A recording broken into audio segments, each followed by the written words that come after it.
ফ্যাসিবাদী আমলে শেখ হাসিনার প্রেস কনফারেন্স বা সাংবাদিকদের সাথে যে মতবিনিময় সভাগুলো হতো, সেগুলো আসলে বেশ হাস্যোদ্রেককারী ছিল। আমাদের বড় ভাই মাশকাত আহসানের কথায় যে প্রশ্ন নয়, প্রশংসা করতে এসেছে। বড় বড় ঝানু সাংবাদিক তারা বিনয়ে বিগলিত হয়ে শেখ হাসিনাকে কোনো প্রশ্ন করার আগে প্রচুর তৈল মন্থন করতেন। মানে তৈলাঞ্জলির একটা ইয়ে হতো আর কি, প্রেস কনফারেন্স নামে একটা প্রহসন হইতো। তো সেই রকম তো সেগুলো তো আমাদের স্মৃতিতে উজ্জ্বল রয়েছে। তো গত 10ই জানুয়ারি তারেক রহমান যখন শেরাটনের গ্র্যান্ড বলরুমে বাংলাদেশের সিনিয়র সাংবাদিক এবং সম্পাদকদের সাথে একটি মতবিনিময় সভা বলছেন ওনারা, সেখানে সেটি অনুষ্ঠিত হলো, তখন মানুষের ভেতরে এক ধরনের মানে কৌতূহল ছিল যে এটা কিরকম হয়। তো তারেক রহমান মানুষকে হতাশ করেননি। ওনার পুরো প্রোগ্রামটা খুবই সুন্দর পরিবেশে অনুষ্ঠিত হয়েছে। সাংবাদিকরা প্রশ্ন করেছেন, প্রশংসা করেননি তা না, যতটুকু করার দরকার মানে মানে প্রাসঙ্গিক প্রশংসা করেছেন। এবং তার প্রেস কনফারেন্স মানে উনি অফিসিয়ালি দলীয় সভাপতি হবার জন্য তাকে কেউ কেউ অভিনন্দন জানিয়েছেন। সেটা ঠিক আছে, মানে এগুলো তো হয়। তো তাকে মাননীয় বলাতে তারেক রহমান তাকে শুদ্ধ করে দিয়ে, মানে সংশোধন করে দিয়ে বলেছেন যে উনি এই সম্বোধন শুনতে রাজি নন, মানে উনি পছন্দ করেন না। তো এটা একটা বিরাট ব্যাপার বাংলাদেশের পার্সপেক্টিভে। আমাদের এখানে বেশিরভাগ রাজনীতিবিদ এবং তারেক রহমানের আশেপাশে যেসব বিএনপির বড় বড় রাজনীতিবিদ আছেন, তারা এসব মাননীয়, সম্মানীয়, মহান ইত্যাদি বিশেষণ ছাড়া তারা কথাবার্তা বলতে পারেন না এবং শুনতেও চান না। বেশ ভালো একটা প্রেস কনফারেন্স হয়েছে। এটা ইনফরমেটিভও ছিল, উপভোগ্যও ছিল। যে দেশের ভাবি প্রধানমন্ত্রী বলে যাকে ধরা হচ্ছে, উনি বেশ সুন্দরভাবে নিজেকে হ্যান্ডেল করেছেন উইথ মানে কি বলবো, যে তার একটা স্মার্টনেস, তার যে টোটাল অ্যাটিটিউড এবং প্রশ্নগুলোর যে জবাব সরাসরি কিন্তু বিনয়ের সাথে সফট ভাবে। আমাদের রাজনীতিবিদরা বেশ চিৎকার করতে অভ্যস্ত এবং মানুষকে তাচ্ছিল্য করার ব্যাপারে তারা পারঙ্গম। শেখ হাসিনা বিশেষ করে ছিল আর কি। তো সেখানে তারেক রহমানের টোটাল যে প্যাকেজ উনি নিজেকে প্রেজেন্ট করেছেন, সেটাকে প্রশংসা করতেই হয়। তো এই পুরো অনুষ্ঠানে একটা জিনিস একটু খারাপ লেগেছে, এটা তারেক রহমানের কোন রকম রেসপন্সিবিলিটি ছিল না। যে একজন সাংবাদিক একটা প্রশ্ন করার সময় তার মাইক কেড়ে নেওয়ার চেষ্টা করেছেন, এটা নিশ্চয়ই কোনো অতি উৎসাহী কর্মকর্তা বা দলীয় কর্মী এটা করেছেন। তারা তো আসলে সে পুরনো বন্দোবস্তের রাজনীতিতে অভ্যস্ত। তারা তারেক রহমানরা যেরকম আনতে চাচ্ছেন দেশে, অ্যাপারেন্টলি যেটা বলছি, যে আনতে চাচ্ছেন যেরকম রাজনীতি, এবং আমার বিলিভ যে তারেক রহমান এত বছর উনি নির্বাসনে ছিলেন ইংল্যান্ডে, এটা দুঃখজনক হলেও একটা পজিটিভ আউটকাম হচ্ছে যে উনি আত্মস্থ করেছেন গণতন্ত্রের গণতান্ত্রিক চর্চা এবং তার গণতন্ত্রের কিভাবে কথা বলতে হয় সেগুলো চর্চা করেছেন। সেখানে একজন এবং প্রশ্ন করতে বাধা দিতেন। তো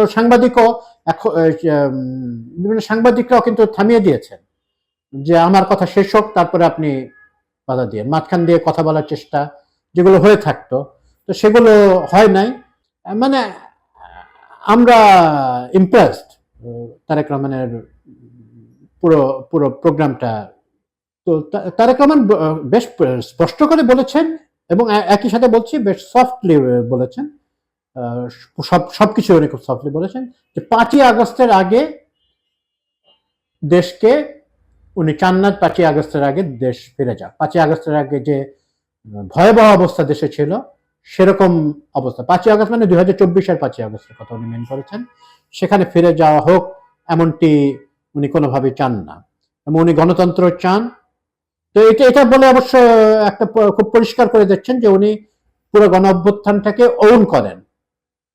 এটা এটা নিয়ে কারো কোনো রকম দ্বিধা থাকা উচিত নয়। কারো কারো দ্বিধা আছে কিন্তু, বা ছিল, কিন্তু এরপরে আর থাকা উচিত নয়। উনি এসেই উনি কিন্তু জুলাই গণ অভ্যুত্থানের কথা বেশ জোরালোভাবে বলেছিলেন ইয়েতে, হ্যাঁ, 300 ফিটে যে প্রোগ্রামটি হয়েছিল। সাংবাদিকরা মন খুলে কথা বলতে পেরেছেন। উনি বলেছেন গণতন্ত্রের কথা, উনি উনি সংঘাত মুক্ত দেশের কথা বলেছেন। উনি সংঘাত চান না। উনি বলেছেন যে পারস্পরিক বিভিন্ন রকমের মতভেদ থাকতে পারে, কিন্তু সেটা যেন সংঘাতের রূপ না নেয়। আগেই বললাম যে উনি মাননীয় শব্দটা বলতে পারেননি। এটাকে আই হ্যাভ টু স্ট্রেস যে এরকম কথাবার্তা আসলে বাংলাদেশে তো আগে রাজনীতিবিদদের দেখি নাই। উনি যে একজন অত্যন্ত ম্যাচিওর এবং বিচক্ষণ রাজনীতিবিদে পরিণত হয়েছেন বা হতে চলেছেন, সেটা মানে প্রক্রিয়া তো সবসময় evolve with time. Tarek Rahman আরো ইয়ে হবেন। একটাই ব্যাপার হচ্ছে, ওনার আশেপাশে যারা আছেন, নেতা নেত্রীরা আছেন যারা, তাদের অনেকের ভিতরেই এই তারেক রহমানের গণতান্ত্রিক মূল্যবোধ এবং তারেক রহমানের যে যা দেখিয়েছেন উনি আসার পর থেকে, নির্বাচন থেকে আসার পর থেকে, যে ম্যাচুরিটি এবং যে অ্যাড্রয়েটনেস উনি দেখিয়েছেন, সেগুলো আসলে এই এনারা কতটা ধারণ করতে পারেন। তো হবে, বাংলাদেশে যেহেতু তারেক রহমানের কথাই বিএনপি চলবে, ভবিষ্যতে আমরা এরকমই মনে করছি, এবং এবং ওনার যারা আছেন কাছাকাছি তাদের পরামর্শ নিয়ে নেবেন। বাংলাদেশে আসলে যেভাবে তলে, ওইটাও পরিবর্তন করা আসলে এই মুহূর্তে সম্ভব নয়, যে কালেকটিভ ডিসিশন, একদম সবকিছু কালেকটিভ ডিসিশন। কিছুটা হবে, একদম আগের অবস্থায় যাবে না, কিন্তু তারেক রহমান যদি তার নিজের স্ট্যাম্পটা রাখতে পারেন, যেটা এই মতবিনিময় সভা বা প্রেস কনফারেন্সে থেকে আমরা দেখলাম, সেটা আসলে দেশের জন্য একটা সুবাতাসের বার্তাই নিয়ে আসছে। বিএনপির যিনি, উনি এখন অফিসিয়ালি চেয়ারপারসন, তো বিএনপি যেরকম মনে হচ্ছে যে বিএনপির সম্ভাবনা সবচেয়ে বেশি আগামী নির্বাচনে, যে ত্রয়োদশ জাতীয় নির্বাচন, যেটা 12ই ফেব্রুয়ারি অনুষ্ঠিত হতে যাচ্ছে ইনশাআল্লাহ, সেখানে ওনারা জিতবেন, এবং জিতলে দলীয় চেয়ারপারসন বা চেয়ারম্যান হিসেবে তারেক রহমানের প্রধানমন্ত্রী হিসেবে হওয়ার কথাই, প্রধানমন্ত্রী হওয়ারই কথা আর কি। ভবিষ্যতে এরকম অনেক প্রেস কনফারেন্স গুলো হবে, এবং সেখানে ওই প্রশ্ন নয় প্রশংসা করতে এসেছি টাইপের সাংবাদিকদের কে উনি নিবৃত্ত করবেন আশা করি, এবং উনি কনস্ট্রাকটিভ ক্রিটিসিজম, গঠনমূলক সমালোচনা উনি গ্রহণ করার মানসিকতা রাখেন আপাতত, এটা বোঝা যাচ্ছে। উনি কয়েকবারই বলেছেন কনফারেন্সের সময় যে আপনার পরামর্শের জন্য ধন্যবাদ। এই যে সাধারণ সৌজন্যবোধ, এটির খুবই অভাব ছিল। যে সৌজন্যবোধের জন্য আমাদের প্রয়াত 3বারের প্রধানমন্ত্রী খালেদা জিয়া বিখ্যাত ছিলেন, এবং একটা রেয়ারিটি ছিলেন। সেই সৌজন্যবোধটি তারেক রহমান আত্মস্থ করতে পেরেছেন। উনি হয়তো 2001-6 ওই সময়টা তার কার্যকলাপ নিয়ে অনেকের অনেক রকম প্রশ্ন ছিল, কিন্তু তারপরে উনি যেরকম ভয়াবহ নির্যাতনের ভেতর দিয়ে গেছেন, ভয়াবহ অমানবিকতার ভেতর দিয়ে গেছেন উনি এবং ওনার পরিবার, সেটা উনি উনি সেটার সাথে মানে কোনো কম্পারিজনে হয় না। উনি যদি কোনো অন্যায় করে থাকেন, সেক্ষেত্রে উনি ফিরে এসেছেন দেশে অনেক চেঞ্জ হয়ে, এবং খুবই একটা প্রশংসনীয় একটি ব্যাপার মানে অনেক কিছুই প্রশংসনীয়, তার ভিতরে একটি বিশেষ করে উল্লেখ করার মতো একটি ব্যাপার হচ্ছে উনি যে বক্তব্য দুটো রেখেছেন, আগে তো ভিডিও কনফারেন্সে দিতেন, সরাসরি যেসব বক্তব্য উনি রাখছেন এখন, সেখানে তার বিটারনেস আমি দেখছি না, তিক্ততা দেখছেন না। উনি আওয়ামী লীগের কথা বলছেন না, আমার মনে হয় উনি এটা বলার প্রয়োজনই বোধ করছেন না, যে আওয়ামী লীগকে ওরকম কোনো গুরুত্ব দিতে চান না বলেই উনি বলছেন না, তো বা হাসিনার কথা বলছেন না, একই কারণে। তো তিক্ততা দেখছি না আমি, তিক্ততা থাকার কথা। উনি একটা ফিজিক্যাল নির্যাতনে গেছেন, ওনার মা ডিরেক্টলি অর ইনডিরেক্টলি আওয়ামী ফ্যাসিস্টদের কার্যকলাপের কারণেই হয়তো তার মৃত্যুটা, মানুষের হায়াত, মুসলমান ধর্মে ইসলামে যারা বিশ্বাসী তারা বিশ্বাস করেন যে হায়াত নির্ধারিত থাকে, তারপরেও ওনার শেষ জীবনটা এতটা কষ্টে হয়তো কাটতো না, যে এরকম ভয়াবহ তার ভিতর দিয়ে উনি ওনাকে যেতে হয়েছে। কিন্তু তারেক রহমান কোন রকম তিক্ততা বা প্রতিশোধ স্পৃহা দেখান নাই। এটা একটি লিবারাল ডেমোক্রেটিক যে বাংলাদেশের যে আমরা স্বপ্ন দেখি, বা উনি বলেছিলেন যে আই হ্যাভ এ প্ল্যান, সেই প্ল্যানের অংশ মার্টিন লুথার কিংকে উনি উদ্ধৃত করে বলেছেন, জুনিয়র মার্টিন লুথার কিং জুনিয়রকে, আই হ্যাভ এ ড্রিম উনি বলেছিলেন মিস্টার কিং, উনি বলেছেন I have a plan, we have a plan. তো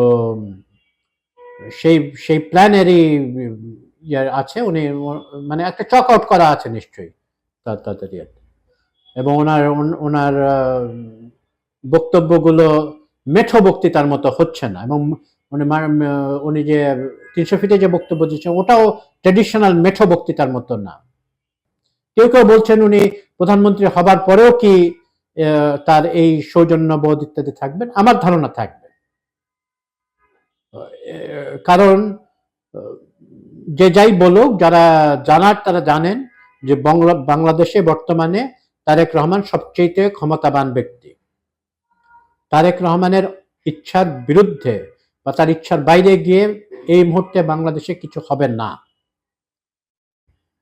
কিন্তু উনি হওয়া সম্ভব না, কিন্তু উনি সেরকমটি দেখাচ্ছেন না, উনি ওরকম অথরিটিটা এক্সারসাইজ করছেন না, উনি বিনয় দেখাচ্ছেন। সরকারের ডক্টর ইউনূস সাহেবকে উনি যথেষ্ট সম্মান নিয়ে কথা বলছেন, দেশে আসার পরে উনি কথা বলেছেন, এবং যখনই কথা বলেছেন উনি সৌজন্য ভেতরে থেকে উনি কথা বলেছেন।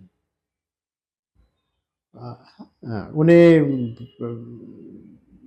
যে জামাতে ইসলামের বিরুদ্ধে উনি কথা বলেছেন, কিন্তু সেটাও এক ধরনের মেঠো বক্তৃতার ভেতরে যায় নাই, কাউকে ব্যক্তি আক্রমণে, জামাতের আমিরকে ব্যক্তি আক্রমণ বা কাউকেই ব্যক্তি আক্রমণ করে উনি কথা বলেন নাই।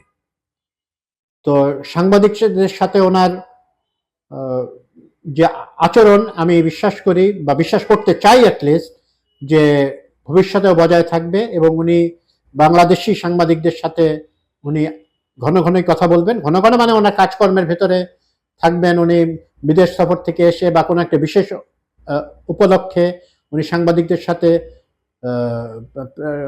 মত বিনিময় করবেন, প্রেস কনফারেন্স ডাকবেন, এবং উনি শুনবেন। আমি আরেকটা জিনিস, ওনার যে তিক্ততার যেটা নাই, এটার সাথে আরেকটা জিনিস হচ্ছে উনি শুনতে চান। তাকে মনে হচ্ছে যে উনি লিসনিং, যেটা মানে উনি, আমাদের এখানে নেতারা শুধু বলতেই চায়, বলবে আর তার হুকুম তালিম করবে, মানে আগে জমিদারি স্টাইল। উনি এটা যে বাংলাদেশে এই ধরনের জিনিস যে পরিবর্তন হওয়া প্রয়োজন, এটা তারেক রহমানের কথাবার্তায় খুবই পরিষ্কার হয়ে আসছে, যে উনি শুনতে আগ্রহী,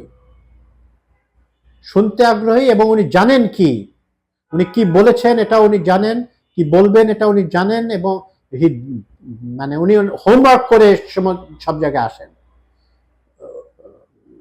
তাকে একবার বলা হলো যে আপনাকে যে গণসম্বর্ধনা দেওয়া হয়েছিল, হি কারেক্টেড দ্যাট পারসন, এবং আরেকজন সাংবাদিক বললেন আপনি বলেছিলেন কি মার্টিন লুথার কিং এর কথাটা, যে আই হ্যাভ এ ড্রিম, উনি বলছেন যে আই নেভার সেড দ্যাট, যে আমি মানে উনি আগে কি বলেছেন ওটাও জানেন, এবং পরবর্তীতে যে প্রশ্ন এবং খুব সৎভাবে আনসার দিয়েছেন উনি।